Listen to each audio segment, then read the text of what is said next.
നമസ്കാരം. ടോക്കിംഗ് പോയിന്റിലേക്ക് ഏവർക്കും സ്വാഗതം. ഇന്ന് പതിവിൽ നിന്നും വ്യത്യസ്തമായി UK-യിൽ ജനിച്ചു വളർന്ന കുട്ടികൾ ഈ ലോക്ക്ഡൌൺ കാലത്തെ ആശങ്കകൾ അവർ നമ്മോടൊപ്പം പങ്കുവയ്ക്കുന്നു. മേഘ മനോജ്, മനീഷ ഷാജി, നേഹ റാവുത്തർ, ശ്രുതി ശ്രീകുമാർ എന്നിവർ പങ്കെടുക്കുന്നു. നമുക്ക് അവർക്ക് പറയാനുള്ളത് എന്താണെന്ന് കേൾക്കാം.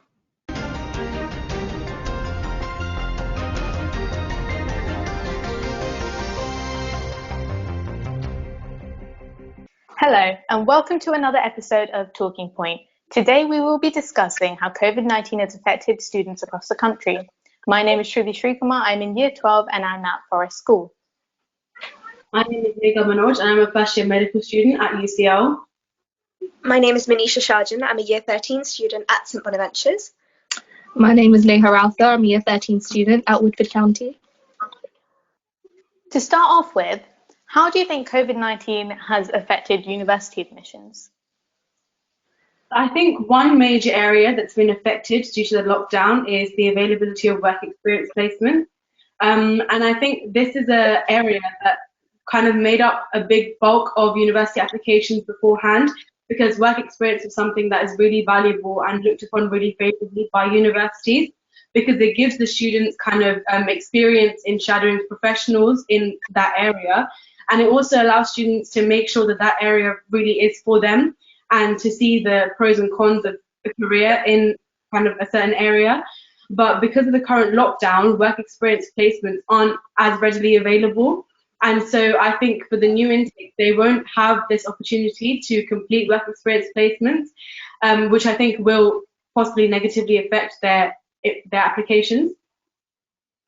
Another problem for Year 12s would be that this is the time period that universities host open days. So we know that Year 12 is like a troubling period where we don't really know where we want to go for university or what we might necessarily want to do at university. So these university open days kind of clear your mind and they kind of show you where you want to go and what you want to do. So these Year 12 students have been deprived of that, and so they're going to be more confused than they would have been if it wasn't for the lockdown.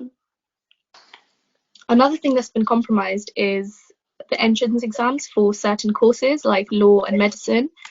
This is really important for Year 12 students sitting it this summer, and they don't know if they should be revising for it or not, if it's even still happening, and obviously they don't get the guidance from teachers and courses that you can go that will help you. So a lot of people would be disadvantaged by this.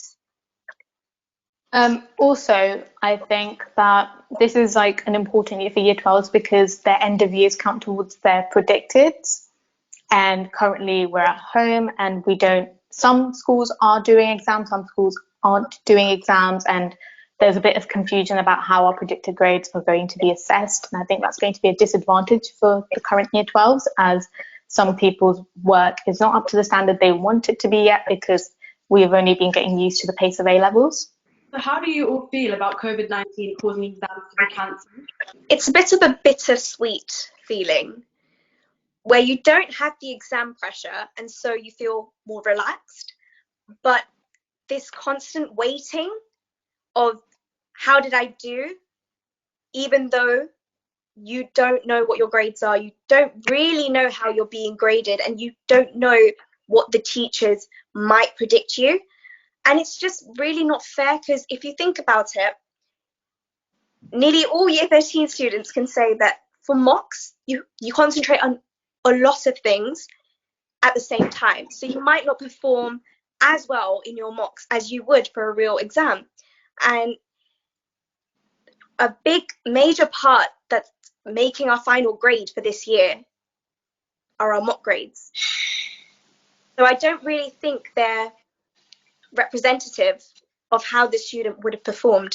Yeah, I think a lot of students don't take things seriously, like for the first 2 years. And obviously you're studying and you're taking in things, but like with the term tests and like the end of topic tests, like you're just, it's just a test, and we're not going to focus like we would in our real exam. So it's not, like you said, it's not representative.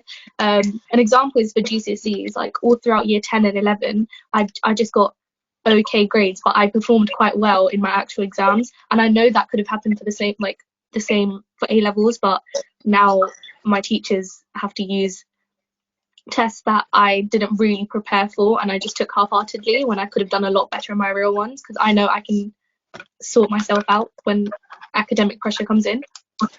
Yeah, I agree with you two, especially because I've been watching Year 11s and Year 13s and their mixed like reactions to exams being cancelled. Obviously, some students who have been on top of their work throughout the whole year will have more of an advantage than people who are actually bright but haven't put the effort in or haven't. So for certain exams, some people don't have the time to put in like as much effort as they can to get a good grade for that one test. And we would be like, oh, it's that one test. We have our last exam to prove ourselves. But then things like you guys have said, it's a bit of a missed opportunity to show your real skills. Yeah, I completely agree with what all of you guys have said. And also, speaking from experience, the time of Year 13 mocks is a really difficult time, because it's when so many other important things are happening. So, for example, your UCAS applications, interviews for universities if you have them, all these things are happening at the same time. So, therefore, you don't pay as much attention as you could to your mocks, which is perfectly kind of reasonable. But now the fact that these are playing such an important role in determining your final grade must be really distressing to Year 11s and Year 13s, especially Year 13s. So yeah. So my next question is, do you believe that the pandemic is giving a chance for students to actually be productive? I think this is a perfect opportunity for students to be productive, because obviously we have all this time in our hands. But how realistic is it that all these students are actually, following the school timetable and sitting down with their books when we have a lot of time off? We are still young. Like, I'm pretty sure a lot of students are just taking their time to relax and do things they want to do. But yeah, it is a good opportunity to be productive, but I don't know how realistic it is in this situation when we're locked up to actually pick up our books and start studying like we have exams, especially because things are so unknown. We don't even know if we have exams or not. I also think it's kind of tough considering the mood of the whole situation. Like, not everyone's in like a great mood. Like, some family members possibly have COVID-19 or friends, and I don't think it's like the right mindset for students to keep concentrated. So I think a major factor is like people are generally going to be a bit down, or also not going out as much to get fresh air, to take a break. Being constantly stuck at home is also not good for a person's mentality. So I don't think we are being as productive as people would wish that we were, just because we are stuck inside the house. Yeah, and also some students may not have the facilities to be productive at home. So, for example, if you don't have access to a laptop or a computer at home, or if you don't really have a study space, a quiet space to work, this could really badly affect your productivity. Even though you have a lot of free time, you might not be able to do as much work as you would like to. I agree with everything that's been said, and I think, yeah, we're not being as productive as possible, but I feel like people are trying to make an effort now by doing things that are more creative. So we're all picking up our old hobbies and trying to do something instead of, sitting in a room by yourself, or you're spending more time with your family members. You're trying to talk to more people. You're trying to keep engaged. So also, I know that Year 12s are being set a lot of work from school. So teachers are really not giving them any rest at all, even though there is a pandemic going on. But we're all trying to do our best in a very unfortunate situation. So, yeah. Well, my next question is, do you think that the education system will go back to normal in the near future? I think that's quite hard to answer, considering nothing's set in stone. We have no clue other than the fact that A-levels and GCSE is not going to happen. We have no other information. And I think it's hard to say, because certain people want to resit their exams, and we don't know how the amount of students can affect uni applications in the future. And again, the government has so many other things to worry about. We don't know how high up the priority is for education when the health system is trying not to fall apart? Yeah, no, I completely agree. And kind of this whole situation is very unprecedented, and it's nothing like we've ever seen before. So it's not like there's like a set protocol that we need to follow in situations like these. I mean, I feel like it's kind of being made up as we go along. So it's kind of hard to say how long it will take for it to get back on track. But I mean, teachers are working hard, schools are working hard to try and get things to be as efficient as they possibly can in a situation like this. I think one thing we have to focus on is that it's a global pandemic. People all around the world are being affected by this. Our teachers are being affected by this. So when we're talking about our schools going back to normal, we have to also think that there's a lot of trauma associated with the pandemic. People are losing loved ones. So really and truly, it might not go back to exactly how it was before, but I feel like slowly would make our way back. So do you think the way that schools are assessing GCSEs and A-level students are fair? Like, do you think they could have done something different? I mean, like we said, I don't think it's fair, but I also don't know how else you would be able to deal with a situation like this. I don't know how differently things could be done. So no, if you think about it, these students aren't being given a chance to prove themselves on the exam situations with proper kind of preparation and revision, like they would have expected to be able to. But So I think that this whole pandemic is pointing out flaws in our education system, since like we have to do exams at the end of 2 years, and how is that going to check our progress? And I think like AS exams should be brought back to show progress accurately, because if we take things seriously, then again it will show teachers and exam boards how like our true potential. And education systems in other countries like America, where they take coursework and it's all built up and people take it seriously because they know it's going to count towards something. I think we need to seriously consider that, and I feel like it's the perfect opportunity to stop and just reset and make it better. Going on from that point, do you think the way schools are assessing A-levels and GCSEs is fair? Like, do you think they could have done something different? yeah, so I don't think it's fair, but I don't see how things could be done differently in a situation like this. So like we said, taking mock grades to be a very important part of your final grade is not ideal, because students obviously have not been able to work as hard for those grades as they would have perhaps worked for their final exams. And this is obviously going to affect their attainment. And because these are such important exams, that a lot of like pressure is attached to the grades that you get from these exams. So I think it's quite distressing for these students as well to know that they don't really have any control over what they get anymore. It's kind of done for them. Another problem is that the other criteria that the teachers are using or said to be using are homework grades and class tests. So if you think about that, some schools are ahead of others in terms of content. So they would have more knowledge on certain topics rather than the other kids who have just started that topic and have just done a topic test on that. So their grades are not going to be as high as those who are going back onto topics and doing exams on them. And so is it really reflective of how good of a student they are or what they should be getting? I don't think it's fair. And homework grades, you're assessing how well you've just memorized a topic. You're not assessing how well you would have performed in the whole subject. So me performing well on topic 7 of biology does not mean that I would perform well in the whole paper. It just says that that one topic must have been okay.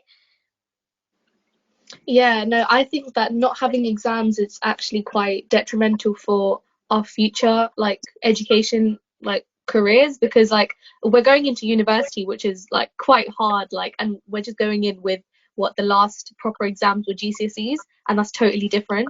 And I think we needed like some kind of exam, and it's not fair for, okay, so some students might have done well throughout the whole 2 years and they get really good grades at the end of this, but what's to say that they wouldn't have performed as well in their real ones, because they can't deal with exam pressure. And like, it's not fair on students who would have done well and haven't, you know, done as well in the past 2 years. Like, universities, we're going to struggle in university because we haven't done proper exams that we revise for like months. We just started going into the crucial time of revision when it got stopped, so we have no experience to handle that. Yeah. And what I think is other countries have just delayed their exams to whenever this lockdown is finished. And especially like Kerala, they were going through their 10th and 12th plus 2 exams, and the last exams that haven't happened are just getting extended. And I think the UK could have done something similar to that instead of completely cancelling exams, because the predicted grades are exactly that. They're predicted. You don't know what you'll get in an actual exam. Like Neha said, you never know what's going to happen in an exam under the pressure. And I think you need that to prove a certain skill set to universities to show, yes, I can work under pressure. Whereas this is like, oh, I can work with like minimum pressure because it's predicted grades. You don't have as much pressure, and you're just saying, I can get grades. It doesn't prove that you can work under pressure, which I think is a very key thing you need for university. Yeah, so certain schools are using remote assessments to predict grades for A-level and GCSE students. So how do you feel about this? I think the problem's in the question itself. Certain schools are doing it. So it's not fair for certain students to be assessed, whilst others are just sat at home where they don't know what to do and they have no control of their grades. Also, remote exams are not necessarily performed under exam conditions. So you can't force a student to use exam conditions when no one's watching them. So I don't really think it's fair at all. No, like you said, it's not fair, since like some students have the opportunity to be learning during this time and others don't, whether it's because their school doesn't provide it, or they don't have laptops, computers, or, you know, there's a lot of reasons why people can't be working and working hard and properly to their full potential at this time. So yeah, it's not fair at all, I think, but there is no other way. Like, we can say that it's not fair, but there's no other solution that, you know, we could come up with. It's a really difficult time for the government and schools and everyone, to be honest. Well, from what I've heard from people in different schools that are in the same year as me, is certain schools are deciding to base their end of year grade and their predicted grade basically on how they perform the whole of this year, which I don't think is fair, because we're going from GCSE to A level, which is a massive jump. It's a jump that is very easily underestimated because everyone goes, it's only 3 subjects or 4 subjects or however, you know. And also certain schools are deciding to do their exams in September, which obviously gives those students a very big advantage because they have the whole of summer to revise, whereas certain schools who are still doing it in June only have 2 or 3 months to revise, which I don't think is fair. Elation. So. Yeah, I think the problem is that it's not a level playing field. So year 12 exams, year 12 predicted grades especially, are really important when it comes to applying to universities and things like that. So the fact that it's not really regulated and that different students have different opportunities and there are loads of variables makes the whole system kind of just a bit unfair, and it's not really controlled in any way. So yeah, it's not the fairest way. And also, this is about university students, not school students, but most universities have a large proportion of international students. So when they return back home in this kind of lockdown period, they might not be in the same time zone. So doing remote exams might be really unfair because it's different times of the day for all the students. It's not really controlled, and they might not be as productive if they're kind of working in non-working hours. And this is not something that can be controlled or avoided with remote exams. So I think that's another issue that can present itself. So my question to each and every one of us sat here right now is, have you been able to maintain a healthy lifestyle during this very difficult situation? Healthy, as in, I think it's quite healthier. Like, I have been taking some time to do some like at home workouts and things, but obviously I still do get lazy because, you know, it is what it is. And I've been cooking and things like that. Like, I've been mentally, it's quite healthy. Yeah, it is. Yeah, I agree with Neha completely. Like, it's healthier because now we actually have time to do workouts and try and like stay fit. But then again, we're at home, so then we have other hobbies such as cooking and baking, and then it's kind of like counterintuitive, like it's counteracting. So we exercise and then we eat. But then I feel like there's a lot of relief as well. Like mentally, I feel great. Like less pressure is on me. Yes, I agree with both the points that have been made. So yeah, at home workouts, and also I feel like before this lockdown period, everything was so fast paced, and no one really had time to do anything apart from their work. Whereas now you can kind of take time off and do things that are meaningful to you, which is obviously kind of really healthy, and it helps develop like your mental health and your kind of attitude and your outlook on things. So that's kind of that's really healthy as well. I think for me as well, the best thing about this period of time was the effect it's had on my mental health.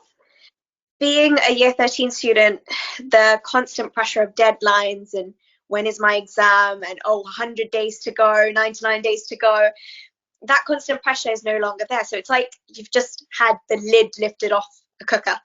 So all that steam's just burst out, and now you have a lot of free time to focus on yourself and focus on becoming a happier and more confident, better person, preparing yourself for university. I think that's what everyone's been doing. A bit of cooking here and there, you know, just keeping yourself happy and trying to stay positive during a very, very difficult situation for everybody. I think that's what I've been doing. Yeah, I just hope that all this relaxing, I hope that I can come back to the work mode, because I feel like it's really easy to just relax and only relax. Yeah. So I think I've been really chill, but I just hope I can go back into studying mode when I need to. Yeah, so my next question is, do you think people are taking this pandemic seriously? I think the majority of people are. The majority of people understand how serious the situation is, but there are like a minority who still don't think it's a big deal, still think they won't get the virus and go out in groups to the park and hang out with their friends. And I think some people just don't understand still that anyone can get it, even though it says it's more severe for people who are elderly or have diabetes or other underlying health issues. It doesn't mean you can't get it and it won't be bad, because now we are seeing cases of people who are in their 30s with no underlying health issues who are getting the virus, and it's very severe for them. So you can't go on the basis that it's not going to be bad, even if you're young. Yes, I agree with what Shruti said. I think most people are taking it seriously, but there are some people, like she said, that are still going out. And I think also that the longer period of time this is going on for, people are going to take it less seriously, because the panic recedes a little bit, and you kind of get used to it, which makes you get comfortable and stop being so alert and aware about the situation, and stopping yourself from doing things you would normally do in order to prevent the spread of the virus, or you catching the virus. So I think the longer it goes on for, the more people are going to take it not seriously. I think that people are taking it more seriously than we did in the beginning. And I feel like because it's become more evident that it is not just a flu, it's not just the common flu, people are a little bit more scared. But like Mega said, now people are slightly becoming comfortable at where they are. So they're just going to stay there and, you know, try and go out a little bit more, see if that's okay.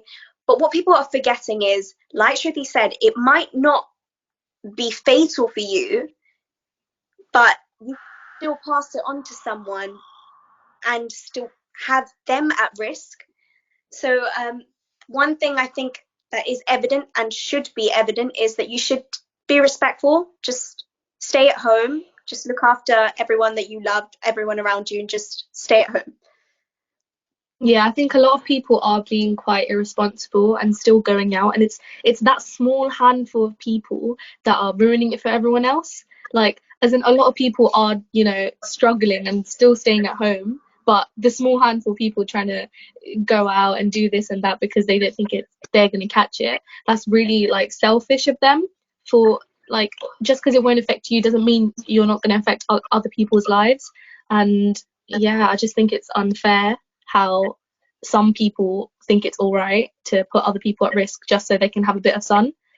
Like, there's still gatherings going around and still people meeting their friends, and like, just stay at home. That's all I can say. Like, yeah. So I have a question for you guys, and it's a bit of a controversial one, but what are your thoughts on Trump's message that he gave out yesterday, where he specifically spoke about drinking detergents or inserting detergents in order to fight off the virus? I think he should be careful in what he says and advises, as in, he can try it out and tell us the results and how effective that really is. But as a leader of such a big country and with such a following and, like, you know, impression on a lot of people, I think he should really be careful on what he says, and like, he should really get some medical advice to himself first, and then, like, you know, check his facts before he gives advice out. I think that's a good idea. He should, you know, yeah. I agree with Neha, but also I think I think we just expected that from now. Like, from now on, I don't think we expect anything less of Trump, because he has said some very questionable and controversial things in many cases. So I didn't expect, like, when it came out, I just went, oh. It was more like I wasn't surprised that he had said something so, like, no. No. I think, just as a general principle to everyone, before you do anything, just check the official medical guidelines and the official information, so the NHS website or kind of the WHO website, something like that. Make sure you have your facts straight before you do anything, because it's better to be safe than sorry. I totally agree with everybody in what you have said, and I feel like he has a lot of power and he should use it to do the right thing and not what he is doing right now, which is misleading people. Because people think, yes, he's educated and he's got a lot of status, he's got a lot of power. If people start to actually listen to that point, there's going to be a lot of repercussions from that itself. So I just think just be more wise and use your power effectively. I think following on from that, yeah, a lot of false messages are going around, like, you know, on WhatsApp, and like false information that people do take seriously. What are your, like, thoughts on that? I think it's kind of hard for, like, the older generation and people who are more, let's say, gullible, who don't have the guidance of people who are younger, to be like, you don't believe everything you read. I think there needs to be a massive message going out just by the news or something to say, don't believe everything you read, because this is a problem. Loads of people are reading things and doing things that might not actually be good for their health because it's just being released on WhatsApp or Facebook. And I think the younger generation is doing a better job at not believing this, just because I think we are quite used to seeing fake news and all these detox things that are good for us but just don't work. But yeah. I think given the circumstances, something like this was almost bound to happen because in a situation where everyone's panicked and no one really knows what they're doing, fake news and stuff like that is kind of bound to spread, which is sad, but it's true because that's the time when more and more people are willing to accept certain things that they wouldn't normally accept, or kind of look at new things, explore new avenues they wouldn't necessarily have explored before. I think even if the people that are reading this fake news and they were to say, yeah, it's fake, I feel like they would carry it out just in case, as a sense of hope. So maybe if I do that, then I would be protected.